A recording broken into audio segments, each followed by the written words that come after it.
Today's webinar is called Improving Access to EVs Through Car Sharing Programs. My name is Charlotte Argue, and I work for the Fraser Basin Council, and we're a partner of the West Coast Electric Fleets program. I'm going to give a quick overview of West Coast Electric Fleets before we jump into today's panel. But before I do, I just want to remind everyone that participants are muted today, but we do encourage questions. So if you have any questions during today's session, you'll see on the control panel a question box. And in that question box, you can go ahead and ask whatever you feel like. You don't have to wait till the end. You can submit those questions as we go along, and then we'll try to address all the questions before the end of the session. We will be recording this webinar, so if you want to go back and listen to the presentation again, you can access that on the West Coast Electric Fleets website, which will provide a URL link at the end of this webinar.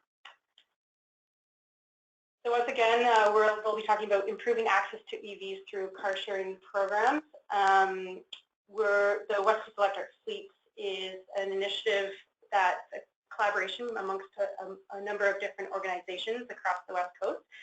So once again, I'm with the Fraser Basin Council, which is based in British Columbia, but we're partnered with a number of different organizations that you see on this screen.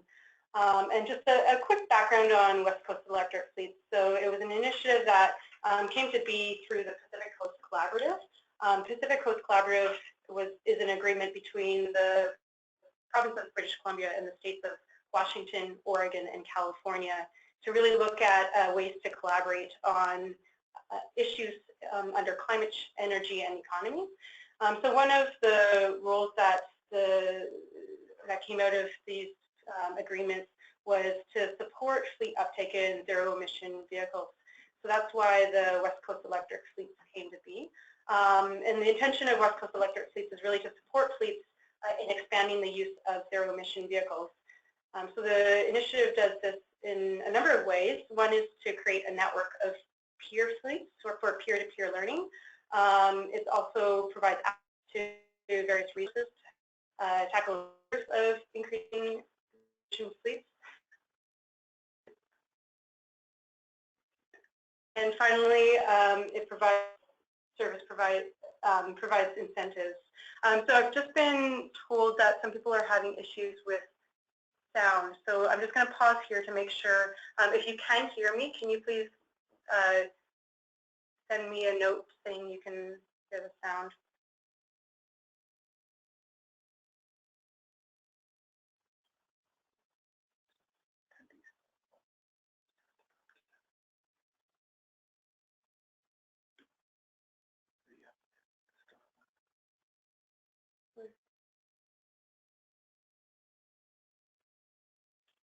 The broadcast is now starting. All attendees are in listen-only mode.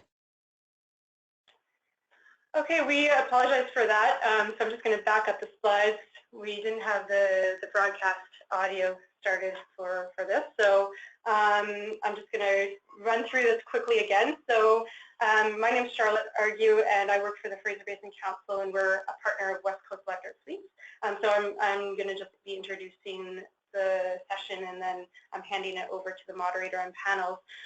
So very quickly, if you have questions as you go through this webinar, there's on the control panel to the left-hand side of your screen, you'll see a question box. So we do encourage you to ask questions as they come up, and we'll try to answer them before the end of today's session. And the webinar is being recorded, so if you've missed anything, then you can go back and listen to the recording afterwards on the West Coast Electric Fleet website. So just very brief, what West Coast Electric Fleet is. We're an initiative of the Pacific Collaborative, and it's a collaborative with a number of organizations that you see on the screen here. I'm with the Basin Council, which is a non-profit organization based in British Columbia. So we're one of the partners who put West Coast Electric Fleets on. And the West Coast Electric Fleet program itself is really to help support fleets in expanding the use of zero-emission vehicles. So the intention is to provide access for fleets to resources on the various barriers that they face when trying to implement electric vehicles in their fleets. The idea is also to provide a network for fleets to collaborate with their peers and find out what others are learning. And we provide various resources and links to incentive providers and service providers. So West Coast Electric Fleets is set up to be open to fleet members. And in order for fleets to join and become a member, it's free to join, but the fleet must sign what we call the West Coast Electric Fleets Pledge. So the pledge is a 4-tiered commitment where you can choose which tier you feel comfortable signing. It starts from the on-ramp, which is a commitment to evaluate zero-emission vehicles as part of every fleet purchase and revisit that commitment annually, to the highest tier, which is the diamond lane, where fleets commit to somewhere above 10% of zero-emission vehicles for all new fleet purchases, and they set the year for that commitment.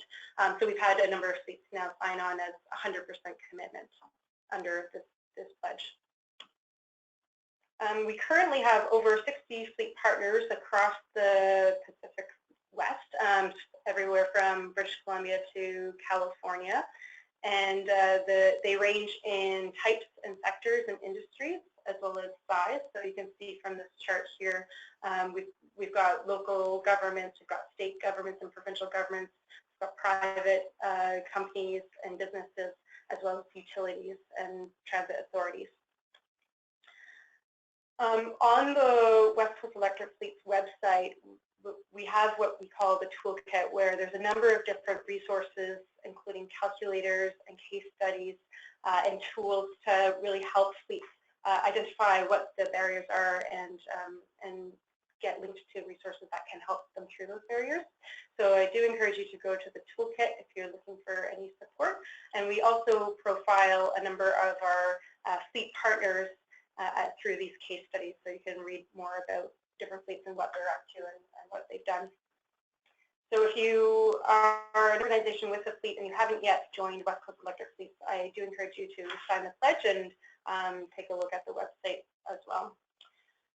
So with that, what I'm going to do is pass this over to our moderator, Zach, who is with formerly Drive Oregon. He's a partner of West Coast Electric Fleets. And rather than everyone going through presentation style, we're going to do this webinar more as a panelist. So in a panel, so we have 4 panelists, which I'll let Zach introduce you to. But first, I'll introduce you to Zach. So Zach Henkin is a program director for Forth, which is formerly Drive Oregon, a nonprofit public-private partnership founded to promote, support Oregon's electric vehicle industry and to increase the adoption of alternative transportation options in the Pacific Northwest. Zach leads Forth's mobility programs, bringing together collaborators and stakeholders to design and lead clean transportation projects. Zach has an MBA from Melhurst University and volunteers his time on the board of Solar Oregon, the Oregon City Planning Commission, and the Clackamas County Economic Development Commission. So we'll pass it over to Zach to provide a short presentation on an EV car sharing pilot, and then he's going to introduce our other panelists for today. So over to you, Zach. Great, thanks, Charlotte. Well, first I want to, really thank you for pulling all this together. I think part of what makes these kind of interactions great is making the best use of a small amount of resources, and I'm sure as me and my other panelists would agree but if we can really combine our forces, we don't need to reinvent the wheel on how these programs actually work. So looking forward to hearing more from our other speakers here in just a few minutes. I wanted to share a little bit about this project that we launched early this year with Hacienda Community Development Corporation in Northeast Portland. We were trying to figure out how we could increase access in a community that was underserved by transportation, do this in a way that would utilize used cars, and do it in a way that was scalable and ideally replicable in different cities. So what we landed on was using a Toro peer-to-peer car platform. So if you're not familiar with Turo or others like Get Around, it's like Airbnb for your car. And what we have is these cars that are placed at this affordable housing complex. They have a dedicated spot with the charger. They're accessible from not only the residents of the affordable housing complex, but also the people that are working at the CDC. So what we're hoping to prove is that the revenue generated will essentially pay for the car, pay for the electricity, as well as the overhead, and this being really a net zero-sum way to add mobility to a different part of town. We are hoping to have a midterm case study in the next couple of months, but ideally, if this was something that we could prove that works, it could be really cool and say this is a good use for used cars in your neighborhood.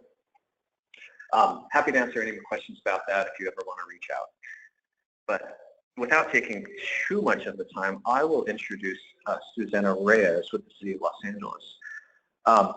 Now, Susanna is a senior policy analyst in LA Mayor Eric Garcetti's sustainability team. And Susanna ensures that policies and initiatives align with the goals of the Sustainable City Plan. Susanna initiated the EV infrastructure and fleet working groups, which focus on transitioning municipal light-duty vehicles to electric, piloting grid-tie backup systems, and expanding public EV charging infrastructure. As the mayor's EV liaison, she led the team which garnered a $1.6 million grant from the California Air Resources Board for an EV car sharing pilot program in disadvantaged communities. She graduated magna cum laude from St. Paul College with a communications degree and earned a civic engagement leadership and management certification from the UCLA Anderson School of Management. So I will hand the mic off to you, Susanna. Thank you so much, everyone. Can you? I hope you can all hear me. I'm Susanna Reyes. I'm serving as a senior policy analyst with LA Mayor Eric Garcetti. And as it was mentioned earlier, we launched the Sustainable City Plan as a roadmap to achieve meaningful short-term and long-term results while setting Angelenos on the path to really strengthen and transform our city in decades to come. So by addressing the environment, our economy, and social equity together, we can move really towards a sustainable future. So one of the plan outcomes include really reducing our greenhouse gas emissions. As you know, LA is famous for our traffic and for our air pollution. We want to improve the air quality and increase access to mobility options. So to that end, the EV car sharing pilot for disadvantaged communities helps move the needle on all three of these fronts and other priority outcomes. So in front of you on the slide, you see our Blue LA, that is our first ever comprehensive pilot program in disadvantaged communities for the city of Los Angeles, and that's really launching pretty soon. Our demonstration site is ready. We're just making arrangements with our Sacramento officials for the launch. And thanks to California's cap and trade program, the revenues that are targeted to disadvantaged communities who are impacted most by climate change. Our Senate President Pro Temp Kevin DeLeon authored Senate Bill 1275, the Charge Ahead legislation, which in turn created the California Air Resources Board's grant program. So specifically, the Blue LA EV car share will deploy 100 pure electric vehicles and 200 EV car sharing stations at on and off street public parking locations in those communities that are within the top 10% of the highest need communities on the Cal Enviro Screen Index. Major portions of those communities fall in the LA Promise Zone as well. So that's really a big twofer for us to be able to work to lift up those communities where residents have access to affordable housing and diverse transportation options. This program will also aims to recruit an estimated 7,000 new EV users from the base of the residents in these communities. And so this pilot will provide affordable and first mile, last mile solutions for low-income families and other residents who do not own a car or need a second car for trips requiring light-duty passenger vehicles. And most importantly, the program aims to avoid the purchase of 1,000 private internal combustion engine vehicles. The equivalent, that's the equivalent of reducing an estimated 2,150 tons of greenhouse gas emissions produced annually. So we have started our robust outreach in those communities. Before you on that slide is the poster that we use to communicate the program, and I'll be so happy and glad if if you have questions later, you can also reach out to me via email. Thank you. I'll turn it over to the next speaker. Thanks, Susanna. And so I want to also remind our audience that we can start putting questions into the chat box, and they'll be organized, and that way we'll have them ready to go as soon as we are finished with our other panelists. Next up, we have Eric Ohana with EnvoyThere. Now, Eric is a successful entrepreneur and a real estate investment expert with more than 12 years of experience. He has a background of management information systems and developed an instant messaging bot for food delivery services. They oversaw the operations of $250 million in institutional investments from acquisition, operations to disposition, headed an investment fund focused on distressed loans secured by commercial real estate. He led acquisition, analysis, and servicing of over $150 million in distressed commercial debt in a 24-month period. And together with his co-founder, Ori, they founded the Osher Real Estate with a focus on student housing in Texas. Understanding the local market trends, Eric has led the acquisition and aggregation of several acres located on and around campus. These efforts created a $50 million student housing development opportunity currently being planned. And with that, I will give you Eric. Yeah, thank you very much. This is Eric. Thank you for that intro. So yeah, at Envoy, we're looking at mobility as being a part of the real estate experience that people have where they live, work, and stay.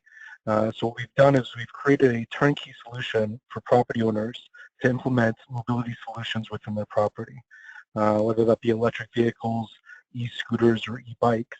All those options should be available to tenants and guests of places where people live, work, and stay. So we believe that this service works for everything from luxury apartments, student housing, and affordable housing, as well as places people work like office building, co-working spaces, corporate campuses, and places people stay like hotels, resorts, executive housing. It's an intuitive and frictionless service that doesn't really have an impact on operations of the real estate company, but we also work to team up and actually partner with these real estate companies on providing these different services. And that's pretty much the end of my intro, but if anybody has any questions, feel free to ask at the end of this intro. Thanks, Eric. Super helpful. Next, we'll hear from Pete Dempster with ReachNow. I have to first confess I'm a fan of ReachNow, as probably more so than I am a fan of BMW, and it allows me to the Pacific Northwest more deliberately because we have ReachNow fleets in both Portland and Seattle. You can't go a couple blocks in Portland area without seeing one of their i3s on the street. So Pete leads the strategy and market development for ReachNow, a premium mobility services company by BMW, BMWi, and Mini. In that role, he cultivates public and private partnerships throughout North America and coordinates market intelligence and academic research efforts. Previously, Pete was in the business development and sales manager for DriveNow, a free-floating electric vehicle car-sharing service in San Francisco. But prior to that, he was a senior engineer for advanced energy storage devices at BMW Group Research and Technology Office in Silicon Valley. Here in he earned a Master and Bachelor's of Science degrees in engineering at the University of California, Davis. With that, Pete. Hey, thanks, Zach, for the introduction, and thanks, Charlotte and Ryan, for inviting me and for organizing this. So I'll start with our mission, which is to create a better way for our members to get to the people and the places that they love. And we do that by offering a portfolio of mobility services that when made available through one app are really a compelling and convenient alternative to owning a car. So our free-floating car sharing service has 7 different models of BMWs and Minis, including the i3 electric. That's our core offering. We're also piloting ride-sharing, residential station-based car sharing, and peer-to-peer car sharing. So we launched in 2016 in April in Seattle with 370 cars. We had 4,000 people sign up in the first 12 hours, 13,000 signed up in the first couple of weeks. A year later, cut to now, we serve over 45,000 people in 3 markets with 1,300 cars, including the BMW i3, and our members have driven over 2.5 million miles. And I guess more importantly, today over 2 million people are within a short walk to an amazing BMW or Mini, including electric, that they can book and use in seconds through ReachNow app. And in a couple of years, I'd like that number to be 11 million, and we'll do that by serving 7 more markets. So a few things that we're really proud of. We're the only car share company to launch in every market with some electrics, 10% in Seattle, 8% in Portland. We have a handful of i3 residential building in Manhattan, in New York City. 23% of our members say they use us to get to or from public transportation. 2 to 4% of our members have sold a car in the last year because of us. The average age of that car was 14 years, and so it was probably unsafe and creating a lot of pollution. So our EVs have avoided emitting 55 tons of CO2, and that's net emissions from electricity. So we're fortunate to have clean and affordable hydropower here in Seattle. And yesterday we announced a $1.2 million investment in EV charging for the city of Seattle. We're going to be installing 20 e-mobility cells with 100 DC and level 2 chargers in the city and at SeaTac Airport. So that's my intro. Thank you. Great. Thanks, Peter. Okay, so next up we have Kelvin Stokes, and Kelvin is with Modo Car Coop. When he's so Kelvin has a pretty interesting bio. So whether he's crafting solar battery chargers or scouting the newest models and features for his fleet, he's Modo's expert when it comes to fleet operations. He spends most of the day on the road overseeing the 500 plus vehicles in the fleet, and he counts himself as a car enthusiast. So I'm with you there. Please go ahead, Kelvin. Oh, hi there. Good afternoon. My name is Kelvin. I'm from Modo Cooperative. It's a cooperative. We've been around since about 1997, servicing the Vancouver, Metro Vancouver, Victoria, and Nanaimo areas. We have a growing fleet of about 500 vehicles with a wide range of over 30 different models, minivans, pickups, sports cars, hybrids, crossovers, and more. Our mission is to reduce the reliance on private car ownership with a focus on being affordable, convenient, inclusive, and sustainable. We're currently working with the Fraser Basin Council to evaluate the expansion of more EVs into our fleet, EVs and PHEVs to replace gasoline-only vehicles. I'll pass it on to the next. Well, you were the last panelist, so we will jump right into questions. Thank you, Kelvin. Great, thank you. So question number 1 is from the audience, and it's what role do EV car sharing station let me say this again. What role do EV charging station manufacturers have in car sharing? Kind of tangentially related to what you were just saying, Peter.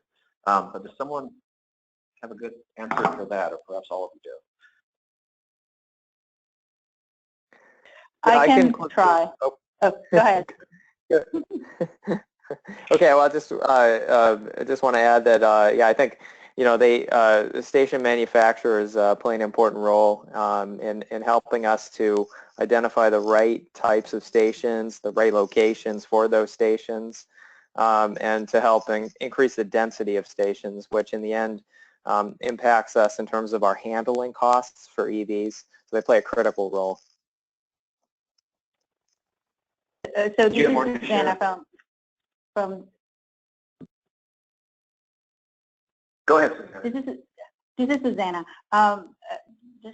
We in the city of Los Angeles, we always try to make sure that the access to electric vehicles and charging will be convenient, easy, and seamless. So we work very closely with the EV station manufacturers and looking at the standards and interoperability of those stations, because in the end, there will be, if we have, I think the plan for Governor Brown is to have 1.5 million electric vehicles in California.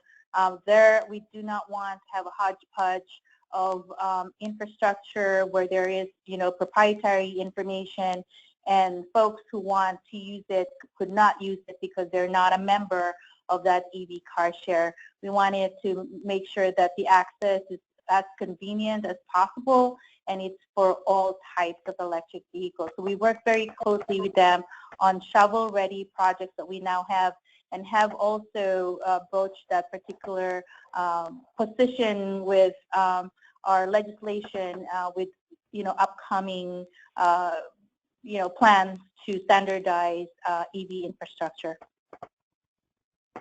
Thanks, Susanna. And that 1.5 million vehicles is a reference to the zero-emission vehicle mandate by 2025. Correct.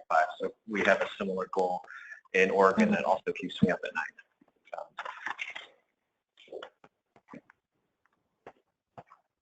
I heard someone say something. Do you want to chime in as well? I'll move on to our next question. So why are car sharing programs an effective tool for increasing electric vehicle use and adoption?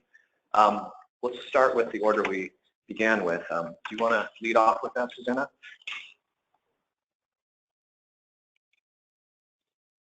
To repeat the question, why are EV car sharing programs effective for increasing EV use and adoption? So we could look at it directly as increasing EV use, just like it's a fleet, or does it have a right.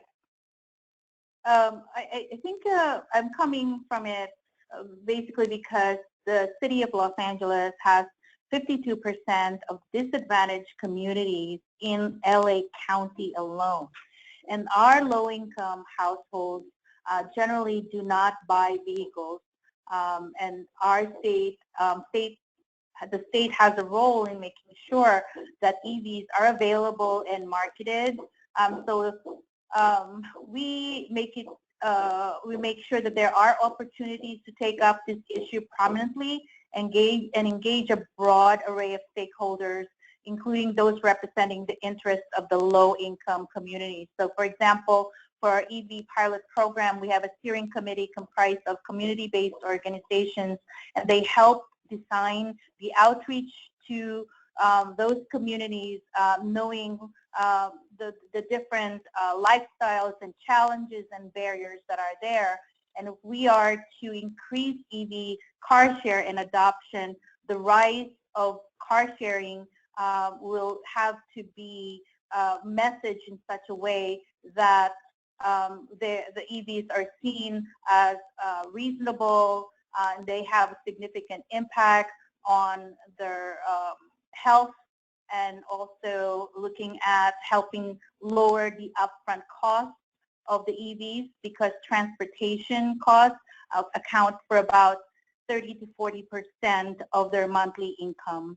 And then, of course, most charging still happens at home, and that's still a huge barrier to overcome. So we need some policies and act on those policies quickly. And on the road, that infrastructure needs to also be addressed. And I think there are a lot of movements right now to making sure that there is infrastructure and there is fast DC charging as well, so that then the folks who are using the car share will have that feeling that it's reliable, convenient, it's seamless to use, and then they can give up their gasoline vehicles. Great. Thanks, Susanna. How about you, Aaron? And could you just repeat the question one more time? You bet. How are EV car sharing programs effective for increasing EV use and adoption? Well, EV cars is an interesting space. I think the majority of people have not actually driven an electric vehicle. but I think once they do, they realize the benefits right away. There are a lot of hurdles that we need to overcome in regards to educating people and getting people used to, whether it's 100 miles in a car, but soon it'll be increased. But realizing 100 miles is really far, especially like in a city like LA or in many other cities. You're typically not going to be driving 100 miles even in one day. So shared vehicles gives that really easy outlet for users to first touch an EV vehicle. So I think just through that, we're going to see an expansion and adoption of electric vehicles. People that are so used to going to the gas station and don't really understand how to plug in a car when it's just as simple as plugging in your phone. Once we overcome those simple hurdles, I think we'll see more of an expansion of EV usage. And car sharing provides an easy outlet for that. I mean, experts say for every shared vehicle, there's around 50 users. So that could be, an additional 50 people per vehicle that we put out there that haven't had, access to an EV vehicle. And Susanna hit on a key point, especially in affordable housing, where typically they might not be able to afford or qualify to get a new vehicle, which typically an EV vehicle is a new vehicle.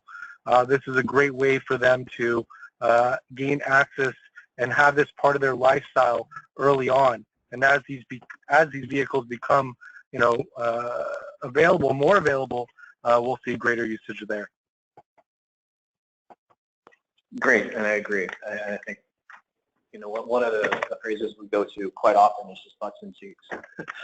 How about you, Pete? Anything to add?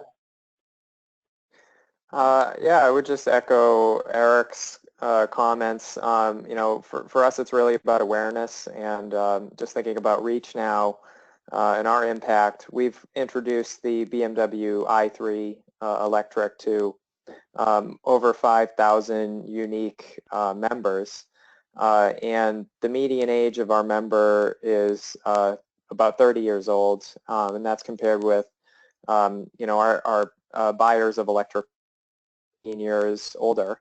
And so I think that's important in itself. Also, through surveys, we've seen that driving an EV and car sharing changes perception.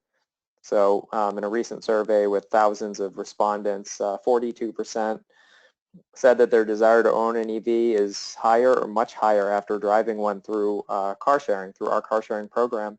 And then there's charging infrastructure deployment. So, just in the past few months, we've installed 8 DC fast chargers in cities, and that's a huge increase compared with where we were a year prior. And we're planning to install more, not just in Seattle, but in other cities. So I think there's an opportunity to grow the infrastructure, and if you build it, they will come. So that's my feeling. Okay, that's actually a great segue to the next question I want to get to, which revolves around charging. And as some of you who are operating these fleets of a number of electric vehicles, charging them all and keeping them charged can be a challenge. So starting with you, Kelvin, how are you coordinating charging for the fleet? Is it centralized or is it off-site? Do you have a partnership? What details can you share? So I figured actually I would also comment on just how regarding car sharing, increasing EV use and adoption, how it's a very non-committed thing, and that is that people don't need to buy the car in order to be able to access the EV. So it makes it accessible to tens of thousands of people, which gives them the ability to explore. They can try it out, they can talk about it with their friends on social media, and so on. And as far as how we manage charging for the cars, it's relatively straightforward in our in our car share. We are a two-way car share, and that means that the car lives at a home location. The idea being that you pick the car up from the underground garage of the building that you live in, you use it like it's your own car, you return it back home when you're done. And because of that, we've been able to work with property managers and property owners of rental apartment buildings, for instance, municipalities, and so on, to get fixed permanent charging installed in the location where the car lives. Great, great. So it basically what I would call an A-to-A car sharing, and these are dedicated parking spots? Exactly, that's correct, yes. Okay, super. I know this has been a challenge for you, Peter. So anything to add on coordinating charging through the fleet? And I'll say this kind of in the context of seeing how Car2Go's approach has changed. And I know ReachNow's approach is quite different. So perhaps you can share how you're managing charging for the i3s in the fleet. Yeah, and I think handling, as I mentioned earlier, is one of the biggest costs, incremental costs associated with having an EV in your car sharing fleet. But it's particularly challenging when the car isn't coming back to the same location, and that's the model that we have that is sort of the core service for ReachNow is free floating. So it's something that we're building a lot of capabilities in operationally, but it's one of our biggest costs, and part of that comes from the range of the car itself. So, four times as many service blocks on an electric car compared to a gasoline car just because of the range of it. But then there's the backhauling, getting it back to a DC fast charger where it can charge pretty quickly, 30 minutes to an hour, but there's still that time where it's not going to be rented by a member, not able to be used. So those are big costs. We'd like to reduce those by increasing the density of chargers in the city limits, and we're working on that. But those are big things. Charging speed is coming, is getting higher, so that's also great news for us, and so is the range of the car. I mean, just between Seattle's fleet and Portland's fleet, we have an increase of 40% all electric range because we had a model changeover. So I think things are improving, but it's one of the handling costs are one of the biggest incremental costs. We need to find a lot of different creative solutions for handling it, because let's face it, the robocars are coming, and we need to figure it out. And also, there's an opportunity to learn about the conducting and kind of future charging technologies that we'll really see in the near future. Interesting, and I kind of want to pull on that string, but I don't want to head down that rabbit hole just yet. So pivoting a little bit, I want to talk about marketing and what is effective in engaging some of these audiences that we want to get in the cars, we want to use the services. Susanna, can you talk a little bit about how you were planning to do marketing to these communities and how, and if there's a measure that you're looking for with that? Sure. So we have in our EV car share our steering committee, which is comprised of the community-based organizations. We've hired an outreach manager and also a marketing manager. And at the same time, we have a team called the Street Team Ambassadors, actually really potentially meaningfully just head on, just talk to the residents about what an EV is and what the purpose and benefits of the EV will be for them. So that type of messaging alone will help them be at ease, because one approach that we also take head on is the range anxiety, right, that prevents our EV folks, the residents, to buy into the EV car share. So by emphasizing the technology advances and charging availability, the car that we have has about 125 electric miles. They also are one way, so it will not be an inconvenience for them, because our studies have shown that although that we have a lot of commuters in the city, the average commute distance is low. More than 70% of the people commute less than 15 miles to work or to where they want to go, and they make frequent short distance trips. So this short trip, coupled with our mild climate, make LA ideal for the EV one-way model. The other thing is, of course, the word of mouth marketing is important, especially as we work with disadvantaged communities where we have different cultures. So we do our outreach in both English and Spanish for now. It is very important that we distill novel electric vehicles, that we show them how to drive it, butts in the seat kind of experience is the best type of sales marketing for the EV project. And then, of course, we want to deliver, this authentic value proposition to our audience with messaging to match that. So it's low cost. There are incentives and subsidies for the communities to rent the EVs. There's reliability for that because it's one way. We have 100 vehicles and 200 charging stations in those communities. It's the convenience. They can take it anytime. It's 24/7. Of course, it's the safety because we have customer services and street team ambassadors who look after if there is a flat tire, they will be there to replace it. If you're lost, whatever, the car talks to you, gives you all these instructions. So I think that value proposition about the EV car share and it will help engage the broadest possible audience of potential EV users in LA. Thanks, Susanna. How about you, Eric? Are you using more community-led marketing for your program, or are you using more traditional digital and print channels to get this word out? Yeah, we're primarily focused on community marketing. Our cars are exclusive for the tenants or the guests of a building, so we don't need to market to people outside that building.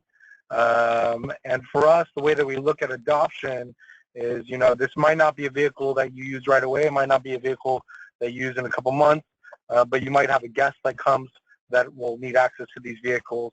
But at the end of the day, if you don't have a laundry machine in your unit, you're going to use that wash and fold down the street. But if you have a laundry concierge in your building, you're going to start using that. So for us, our fleet is 100% electric. All our cars are electric. We work directly with Fiat for the Fiat 500e, as well as Volkswagen for the e-Golf. We typically put one or two of those vehicles in each location, and we do what we call an engagement party, and we will bring people out of their units and we'll engage them, whether that be with food or whatever it is. And we teach them about the electric vehicle. We teach them about the service and how it can benefit their lives. And we hope that this becomes a part of their lifestyle. So our marketing is a little bit different than other companies that will be marketing to, the open or the public, and as well as taking up public right away in public space. It's a little different. That's helpful. Thank you. Kelvin, how about you? And how much is education for Evie a part of marketing to get people to actually drive the cars? Education is probably the very strongest, very most important part of it. We still do, of course, have the range anxiety thing that needs to be, that people need to get over and so on and so forth. But really, it's more making it as easy as possible for the people to use it. If people find it very, very simple to use, then, they're not scared of it. They're not scared of booking it. They're not scared of telling their friends about it. And overall, word of mouth communication seems to be our most powerful overall marketing tool. It's the most effective by far. So we put together things like YouTube videos on how to use the cards, for instance. So we've got information cards inside of each of them explaining, what to do and how it works. Furthermore, because there is always the opportunity for somebody to drive a car to the point where it only has a small amount of range left, leaving the following person who has it booked, with not enough range remaining. We be sure that around all of our EVs, we have just a conventional internal combustion engine car parked nearby. so that in the situation where somebody is not able to start their journey with enough range, you still have a backup plan for them. So it's the idea of all of this is to try to really promote the EV and prove that it will work for their day-to-day needs. Super. Thanks for that. And I'll add that for the projects that we've ran, we've tried to be very, very community-centric. There has to be that trust. Working with a community partner can really help get the buy-in that you're looking for. Things have changed a little bit because there's concern, especially for disadvantaged communities, to go out a lot. But even still, I think the community-led approach definitely has a role for a lot of these projects.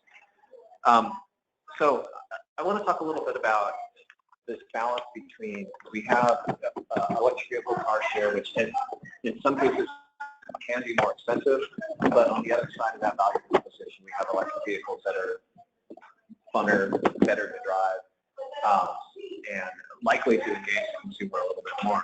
Ken, I'd like to get really an answer from all of you, but we'll start with Pete. Can you say a little bit about the influence of charging time, vehicle utilization, and the underlying economics of the electric versus an internal combustion car in car share? Well, sure. Generally, as I mentioned before, I think I'm not going to dwell on handling because I've described that and the challenges there. But then there's the other costs. I call these two the two H's. Holding is the other major cost, and basically that's what you buy it for minus what you sell it for, and that's our holding cost for the car. And where that gets challenging for EVs is really in the residual value. So it's something that we really don't have a lot of control over, but it's something that really hurts us financially. And maybe one solution to that is incentives, better incentives that perhaps align with the real costs of operating EVs in car sharing. But I think basically the opportunities are really great for EVs, and according to our research on bookings, there's a strong member preference for the i3. They really like these cars, and in Portland, as an example, it's about EVs. The i3 is about 8% of our fleet in Portland, but it's almost 10% of the mileage for the whole entire fleet. And in fact, another thing we've noticed is that for 36% of the i3 bookings, this is across Seattle and Portland, customers walked an extra distance to reach the car. So we know that the members like them, and their driving behavior is not different from the way they drive any other car. So that's another interesting observation. We need to find ways to get these in the fleet, and find financial mechanisms and incentive structures that really help us to do this. Great. How about for you, Eric? Was there at any point when you were considering vehicle share that you thought about low cost on the Civics versus an EV, or was it always electric? For us, it was always electric. A lot of it had to do with the fun aspect. This is supposed to be as convenient and frictionless in your life, but there is something fun about driving an EV, almost serene. So electric vehicles were always what we chose to do, and we looked at it from a real estate point of view as well, beyond just all the federal and state credits that are allowed. There's certainly certification points that you can earn by including EVs within new properties and even car sharing. So we saw a lot of the sustainability goals that were internal in our company that we could see through EV as well, and that continues forward. But I think Peter said something that's really kind of an issue that's going on with these electric vehicles, and it's the residual value. We're pushing for technology to grow, and as technology grows, that previous model year it not only decreased by a regular depreciation, but also is now almost obsolete technology-wise. I mean, you even see it just in the new Volkswagen Golf. the 2016 model did 85 miles, and the new one did 125 miles. If technology is going to continue to increase at that type of pace, there is a big issue with these cars that are coming off of fleets that have now just lost 75% or 80% of their value. So can you still provide an economical ride for people, or an economical use of these vehicles when not only are you paying your payment or whatever it is, you're also having to equate 80% residual value of those fleet vehicles. I think that's one issue that there's different ways of overcoming, but are going to be a major issue for a lot of these people that want to put EVs within their fleets. Thanks. Anything to add, Kelvin? Yeah, actually, I also I'm with everybody here regarding the depreciation challenge. It really is a bit of a mess. We still have some 2011 Nissan Leafs in our fleet, for instance, and I mean they've depreciated down to being virtually worthless, which is a bit of a challenge to say the least. Now, furthermore, other comment that I would give is that with a car sharing operation, very often we are able to secure parking inside of random garages. On-street parking, so on and so forth. And the moment that we have EV stalls, which are required, for use for the cars, our parking cost actually goes up. It can be a bit of a challenge because you simply can't get on-street free parking, for instance. The other really large challenge that we of course run into is that it means that these cars are fundamentally incapable of doing the 500 kilometer, the 1,000 kilometer, the long distance trip without, a substantial amount of inconvenience for the members. So for short distance trips, we see them in use, and that's great. But for the long distance ones, not so much. So, we see a bad depreciation on the car. We see more cost associated with parking, and we see less long distance use. So they are a bit of a financial challenge for sure. It's definitely a change in how we're looking at the operating fleet and operating vehicles being driven by lots of people. That is for sure. Well, we're about out of time, and I want to give you a chance to weigh in as well, Susanna. Has this come up in developing the Los Angeles project?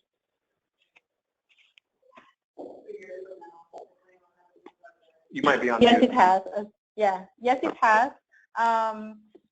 First of all, we do have a policy by LA Mayor Eric Garcetti internally for our city departments that when we have an inventory and replacing our vehicles, 50% of that procurement should be pure electric battery.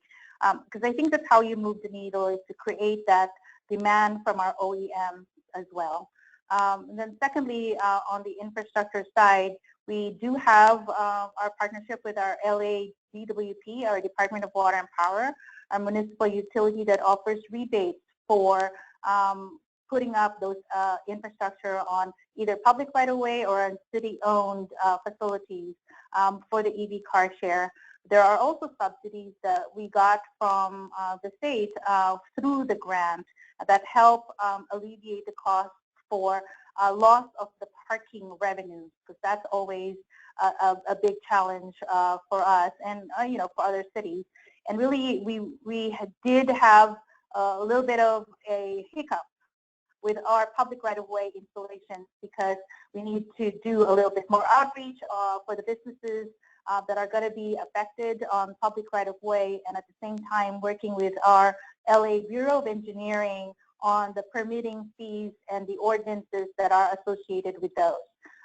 So those are just a number of barriers that we have overcome, but it is really the policy folks that will have to make sure that it is communicated out there and that there are resources for them. Well put, thank you.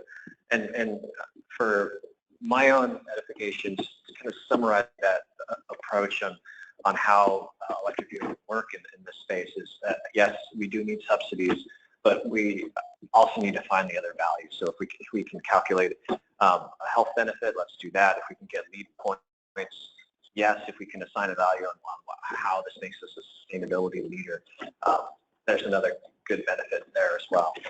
I want to thank our panelists, Susanna, Eric, Peter, and Kelvin for joining us, and I will hand this back over to Charlotte to close us out. Great, thanks so much, Zach. Yeah, an excellent discussion and conversation, and we see that car sharing does present a great opportunity to advance electric vehicle adoption and acceptance, but it's not without challenges. So thank you for taking us through some of these different business models and some excellent examples that are happening in the US and in Canada. So once again, Susanna, Eric, Pete, Kelvin, thank you for joining us in this panel, and Zach, thank you for moderating. I will say that the webinar has been recorded, so it'll be posted to the West Coast Electric Fleet site shortly. There were some questions that we weren't able to get to, and it's quite a deep conversation. So what we're going to do is take some of those questions and send them to the panelists and get some answers, and also post it on the website. So you'll be able to see those on westcoastelectricfleets.com.